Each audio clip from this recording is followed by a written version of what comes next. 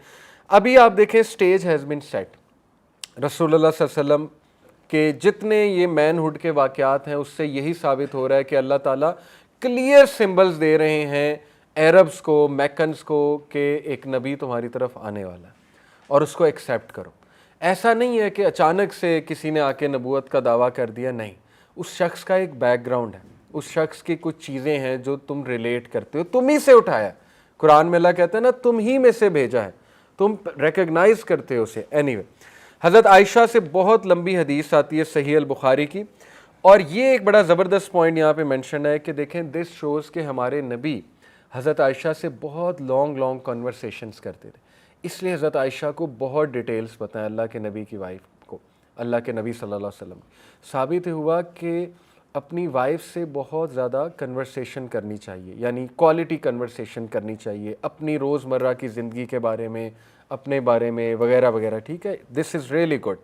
تو حضرت عائشہ کو سب پتہ تھا رسول اللہ کے, حالانکہ حضرت Aisha was not even born at that time anyway, یا غالباً چھوٹی تھی بہت, لیکن یہ کہ انہوں نے وٹنس نہیں کیا. تو سٹارٹ یہ ہے حدیث کا, the commencement of divine inspiration to Allah's apostle was in the form of good dreams which came true like bright daylight, and then the love of seclusion was bestowed upon him. Dreams, سچے dream سے بات ساری شروع ہوئی. تو dreams کے حوالے سے تھوڑا نیچے کافی ایک چیپٹر بندھا ہوا ہے, وہ میں کوئکلی سناتا ہوں آپ کو. ڈریمز جو ہیں سچی آنا, یہ نبوت کا 1/46 پارٹ ہے, 1/46 پارٹ اکارڈنگ ٹو حدیث. یعنی نبوت کے اگر 46 حصے ہیں تو ان میں سے ایک حصہ سچی ڈریمز ہیں. اور رسول اللہ صلی اللہ علیہ وسلم نے کہا کہ نبوت کا کچھ بھی نہیں باقی رہے گا میرے بعد سوائے سچے ڈریمز کے, ٹھیک ہے. اور رسول اللہ صلی اللہ علیہ وسلم نے کہا کہ قرب قیامت میں مومن کو سچے ڈریمز آئیں گے, لیکن ہر مومن کو نہیں. بتایا کس کو آئیں گے, وہ کون ہے؟ رسول اللہ صلی اللہ علیہ وسلم نے کہا the one who have the truest dreams will be those who are truest in speech. صدیقین کو سچے ڈریمز آئیں گے, ہر بندے کو نہیں. جو بندہ جتنا زبان کا سچا ہے اس کے ڈریمز بھی سچے ہیں, یہ آپ رول یاد رکھیں. جو بندہ اپنی ڈیلنگز میں سچا نہیں ہے اس کو سچے ڈریمز نہیں آ سکتے, ٹھیک ہے. یہ رول آپ یاد رکھیں. تو جتنا ایک بندہ ہارٹ کا سچا ہوگا, زبان کا سچا ہوگا, اللہ کی طرف سے انشاءاللہ اسے سچے ڈریمز بھی آئیں گے. انٹرسٹنگلی رسول اللہ صلی اللہ علیہ وسلم کو 6 ماہ ڈریمز آئے تقریباً, اس کے بعد باقاعدہ وحی شروع ہو گئی, پہلی وحی.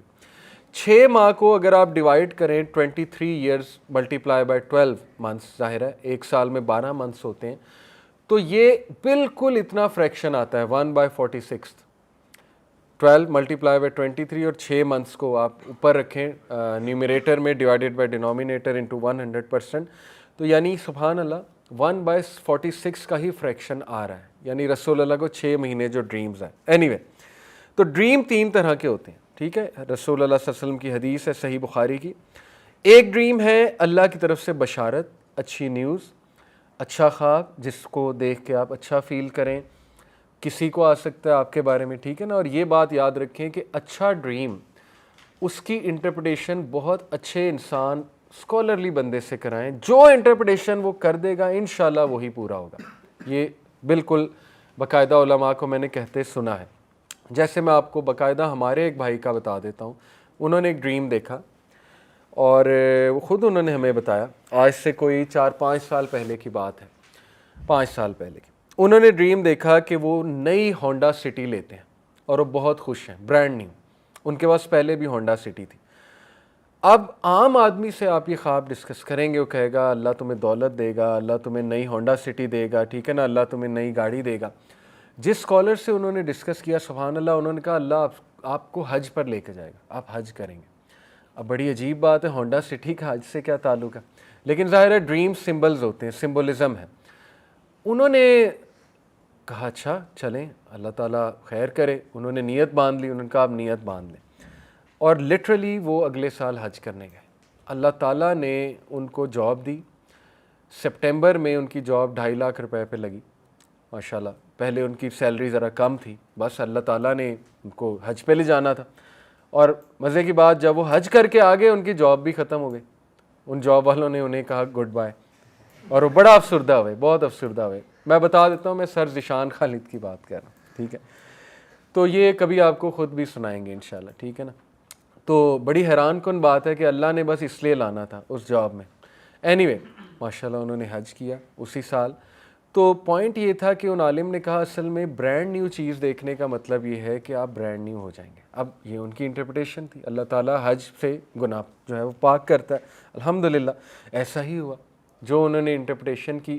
بڑی یہ سائنس ہے اس کے پیچھے. ایون کارل جنگ یہ کہتا ہے, آپ کو پتہ ہے کارل جنگ اور فروئڈ کی ڈریم انٹرپریٹیشن میں نے تھوڑی سی پڑھی. سائیکالوجی میں چونکہ MS کر رہا ہوں تو ایک پورا چیپٹر ہے فروئڈ, سیگمنٹ فروئڈ آپ کو پتہ ہے فادر آف سائیکالوجی, اور کارل جنگ جو ہے وہ ہیومنسٹک اسکول آف تھاٹ کا بانی کارل جنگ. تو ان کی ڈریم انٹرپریٹیشن میں کارل جنگ یہ کہتا ہے کہ ڈریم ہمیشہ اس بندے کو بتاؤ جو تمہارا خیر خواہ ہے. کارل جنگ کہہ رہا ہے سائیکالوجی, کیونکہ عین ممکن ہے جو وہ کہے گا یہ کارل جنگ کہہ رہا ہے وہی تمہارے ساتھ ہو جائے گا، کیونکہ ظاہر ہے وائبز اور انرجیز وہ ٹریول کرتی ہیں اور آپ کے ذہن میں سب کانشیس میں بیٹھ جائے گی نا جو اس نے کر دی انٹرپریٹیشن، تو پھر عین ممکنہ آپ وہی عمل کریں گے۔ جہاں تک بات ہے فروئڈ کی، اس کا بڑا عجیب سا بھی ہے، وہ کہتا ہے کہ ہمارے جو ریپریس تھاٹس ہیں، جو انکانشیس کا ہمارا پارٹ ہے لا شعور، وہ کہتا ہے کہ اس کے جو ریپریسڈ اس میں فیلنگز ہیں، تھاٹس ہیں، سٹریسز ہیں، کوئی سیکشول ڈیزائرز ہیں۔ فروئڈ جو ہے نا وہ بہت 2 نمبر آدمی ان دا سینس تھا، ہر چیز کو سیکس سے ریلیٹ کرتا تھا جا کے وہ کہتا تھا کہ ہر چیز سیکس سے ریلیٹ ہوتی ہے، ہماری سیکشول ڈیزائر، انسٹنکچول جو اینیملسٹک فیلنگز ہوتی ہیں، وہ کہتا تھا ڈریمز اس لیے آتی ہیں۔ کارل جنگ تھوڑا سا مختلف تھا، وہ کہتا تھا کہ ڈریم جو ہے نا، یہ ڈریم کی دنیا یہ انکانشیس اور کانشیس کے درمیان ایک برج ہے، کنیکشن ہے۔ وہ کہتا تھا ہو سکتا ہے آپ کو لا شعور ایک میسج دینا چاہ رہا ہے کہ فیوچر میں تمہارے ساتھ شعوری طور پہ ایک چیز ہونے والی ہے۔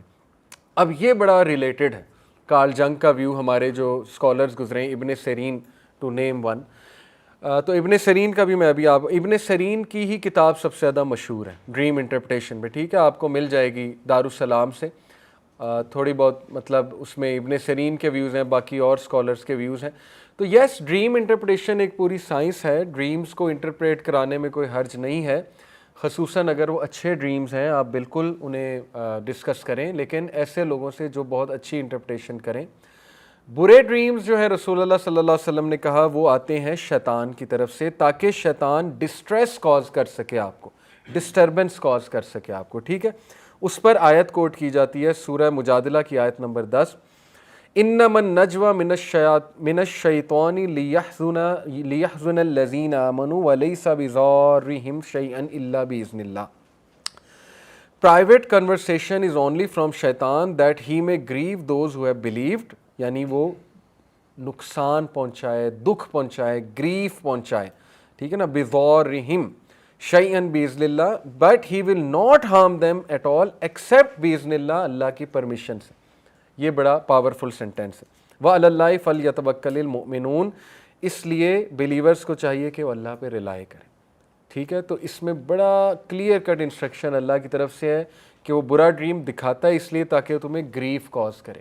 اس کو پتہ لگ گئی تمہاری ایک کمزوری، ٹھیک ہے نا، ایک بندہ جاب پہ سٹریس سے گزر رہا ہے، اب اس کو پتہ لگ گیا اس کو سٹریس اس طرح ہوتا ہے، اب اس نے آپ کو وہی ڈریمز دکھانے کہ آپ کا باس آپ کو کچھ کہہ رہا ہے، ٹھیک ہے نا۔ ایک کامن مثال دے رہا ہوں، ایک بندہ ہے وہ ہارٹ بریک سے گزر رہا ہے، اس کو پتہ لگ گیا اس کا تو ہارٹ بریک مسئلہ ہے، اب وہ آپ کو وہ میموریز ہو سکتا ہے دکھائے، اسپیشلی اگر آپ اپنے آپ کو پروٹیکٹ کر کے نہیں سو رہے تو وہ تو ظاہر ہے گریف کاز کرے گا۔ اور اللہ نے جیسے کہا کہ وہ تمہارا دشمن ہے، اس لیے اس کو دشمن ہی تصور کرو، دوست تو ہو نہیں سکتا وہ، اس کے ساتھ تو کوئی چانس ہی نہیں دوستی کا۔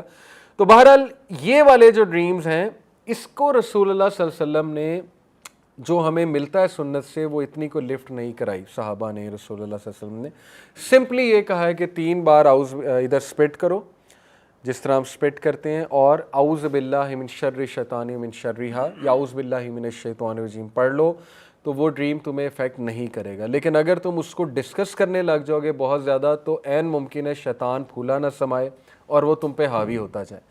جیسے ایک صحابی نے رسول اللہ صلی اللہ علیہ وسلم کو کہا کہ میں دیکھتا ہوں کہ میرا سر کٹا ہوا ہے، وہ میرے آگے بھاگ رہا ہے، میں اس کے پیچھے بھاگ رہا ہوں۔ تو اللہ کے نبی نے اس کی کوئی انٹرپریٹیشن نہیں کی، اللہ کے نبی نے کہا سمپلی یہاں 3 بار سپٹ کرو، اعوذ باللہ پڑھو، اس کو جھٹک دو۔ اس لیے یاد رکھیں کہ ڈریمز آفٹر آل ڈریمز ہیں، ڈریمز سے زیادہ سائنس نہ لیں، میری ایڈوائس یہ میری نہیں ہے بلکہ ابن سیرین کا میں آپ کو یہاں پہ کوٹ سنا دیتا ہوں۔ ابن سیرین کہہ رہے ہیں، جو کہ ڈریم انٹرپریٹیشن کے ماہر ہیں، گرو ہیں اسلامک ہسٹری میں۔ ہشام ابن ہشام حسن ایک سلف کہتے ہیں، ابن سیرین واز آسکڈ اباؤٹ 100 ڈریمز، ابن سیرین سے ایک بار ایک محفل میں 100 ڈریمز کا پوچھا گیا، and he did not give any answer except fear Allah, do good while you are awake, and whatever you see in your sleep will not harm you. Allah اکبر۔ 100 ڈریمز کو کیسے انٹرپریٹ کیا؟ اتق اللہ، اللہ سے ڈرو، اچھا کرو جب تم اویک ہو، اور جو چیز تم نے ڈریم میں دیکھی ہو تمہیں ہارم نہیں کرے گی۔ Simple clear cut reply. Dreams پر اتنا زیادہ ریلائی مت کریں، ریالٹی میں آ جائیں، ریالٹی میں پریگمیٹک اور پریکٹیکل اپروچ سے چلیں، معاملات کو سامنے رکھتے ہوئے، ٹھیک ہے نا، جتنی سکت ہے آپ میں پروز اینڈ کونس دیکھتے ہوئے، عقل کا استعمال کرتے ہوئے، مشاورت کرتے ہوئے، استخارہ کرتے ہوئے، کیوز دیکھتے ہوئے، ریڈ فلیگز دیکھتے ہوئے ایک چیز کے بارے میں اس کے مطابق فیصلے کریں۔ اللہ تعالیٰ نے انسان کو شعور دیا ہے، عقل دی ہے، وحی کا نالج دے دیا، کیا حلال ہے، کیا حرام ہے، تمہارے لیے بہتر کیا ہے، وغیرہ وغیرہ۔ دیکھیں نا، ایک میٹر اتنا کلیئر ہے، اس کے بارے میں ڈریم سے سائن لینے کا کیا مقصد ہے؟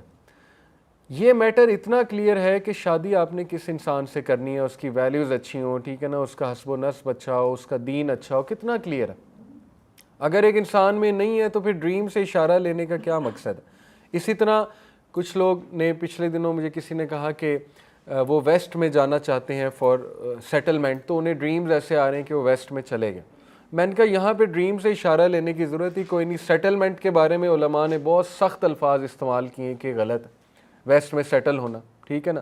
تو کلیئر کٹ آپ کے سامنے اسکالرلی اوپینین بھی، اللہ کے نبی نے تو بہت ہی سخت استعمال کیے ہیں الفاظ کہ جو مشرکین کے لینڈز میں جا کے سیٹل ہوتے ہیں تو وہ ہم میں سے نہیں، یہاں تک سخت الفاظ موجود ہیں، ٹھیک ہے نا۔ مجبوری ایک اور بات ہے، ٹھیک ہے، مجبوری اس کی کچھ کنڈیشنز رکھی ہیں اسکالرز نے۔ نمبر 1 پڑھائی کے لیے، نمبر 2 وہاں پہ شروع سے سیٹلڈ ہیں، واپس آنا مشکل ہو رہا ہے، اور یہ کہ دعویٰ کر رہے ہیں، ٹھیک ہے، اپنے بچوں کی صحیح پرورش کر رہے ہیں، لیکن ایک بندہ یہاں سے اٹھ کے وہاں چلا جائے ان بٹوین، تو وہ اپنی فیملی کو بھی پرابلم میں ڈالے گا، اسپیشلی اگر اس کی تربیت نہیں ہوئی دین۔ اینی وے، تو جہاں پر میٹر اتنے کلیئر ہے وہاں پہ ڈریم سے سائن لینے کا مقصد ہی کوئی نہیں ہے، ریالٹی میں آ جائیں، ٹھیک ہے نا، سیدھی سی بات ہے۔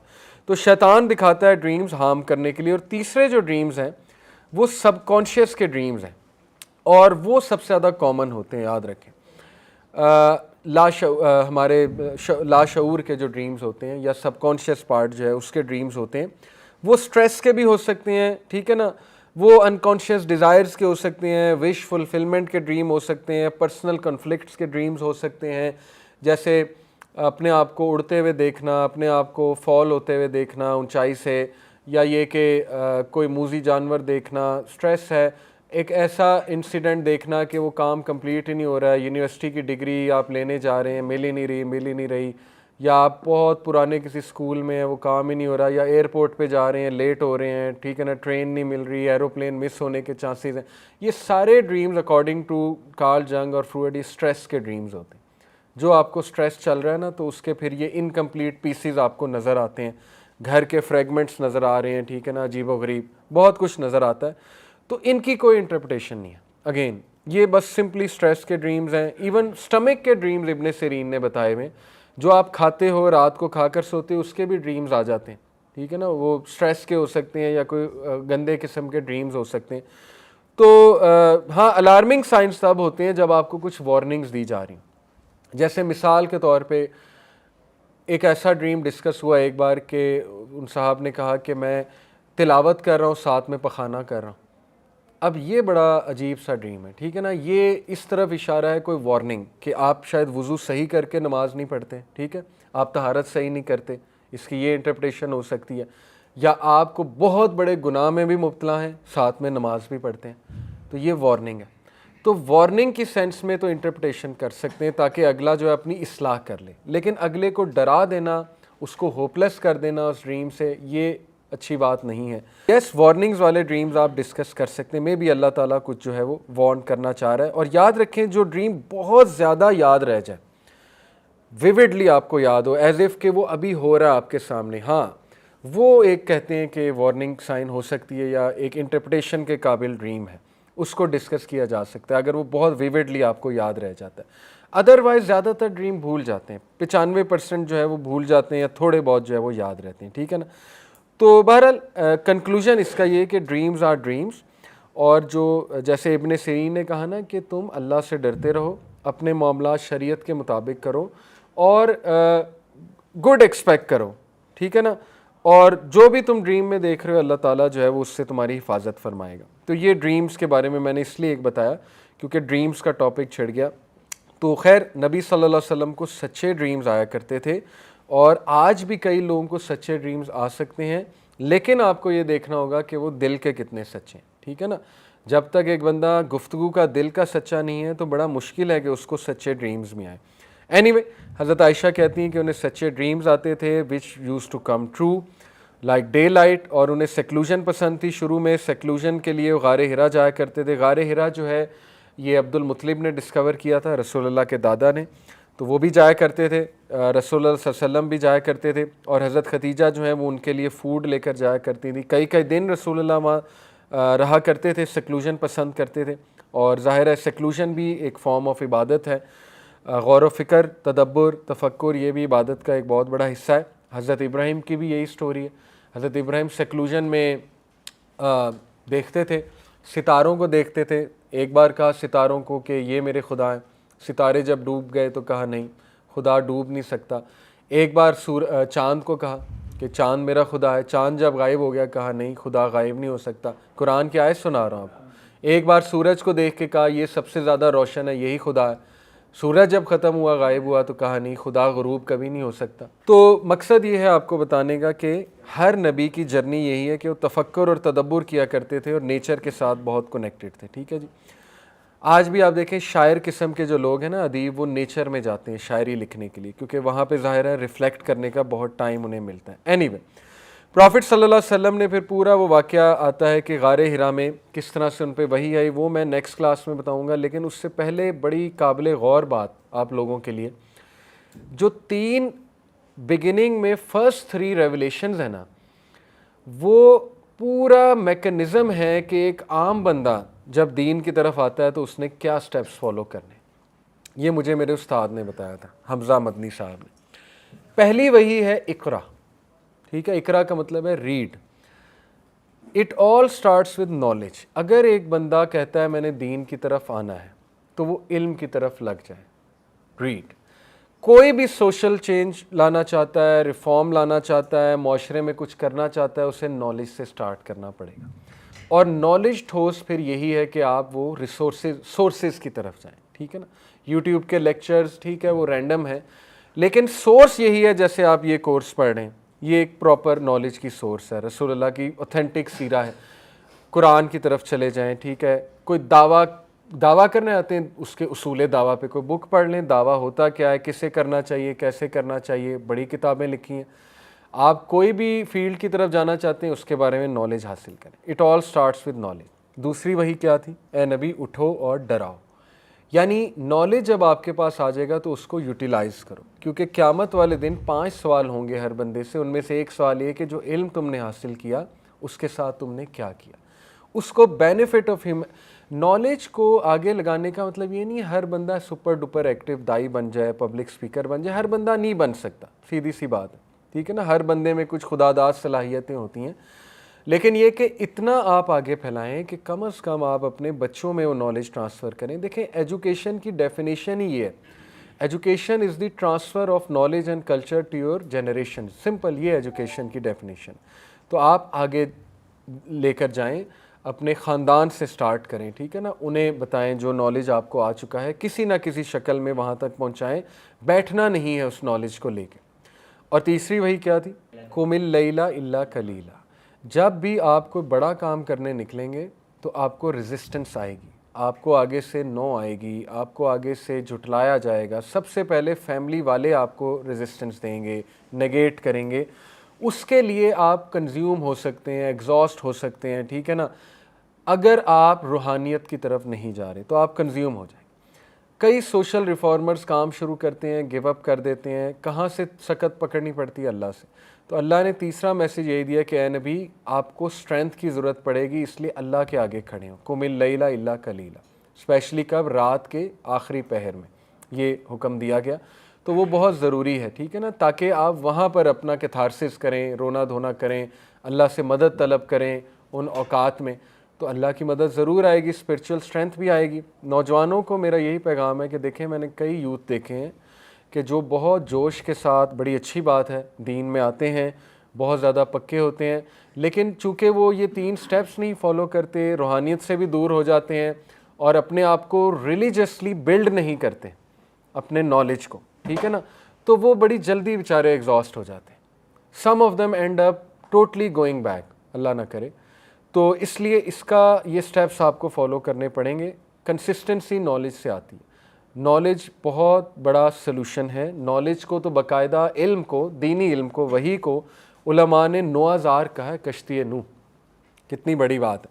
علماء نے کہا the right creed, the authentic knowledge of Quran and Hadith is نوح's arc.